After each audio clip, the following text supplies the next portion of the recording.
पूर्व प्रधान न्यायाधीश सुशीला कार्कीको नेतृत्वमा अन्तरिम चुनावी सरकार गठन भएको असोज 27 गते एक महिना पूरा भइसकेको छ।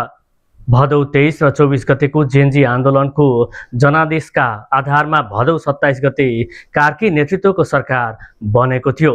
यो एक महिनामा प्रधानमन्त्री कार्कीले राजनीतिक दलहरूसँग संवादमा अनिच्छा गरिरहेको भन्दै चर्को आलोचना भइरहेको थियो। राष्ट्रिय दलका मुख्य नेताहरूसँग संवाद नगरेको आरोप खेपिरहेकी कार्कीले एक महिनापछि भने दलहरूसँग राजनीतिक संवादका लागि पत्र पठाउन लागेकी छन्। उनको सचिवालयका सदस्यका अनुसार पत्र पठाएर यही साताभित्र राष्ट्रिय दलका प्रमुख नेताहरूसँग संवाद गर्ने उनले तयारी गरेकी छन्।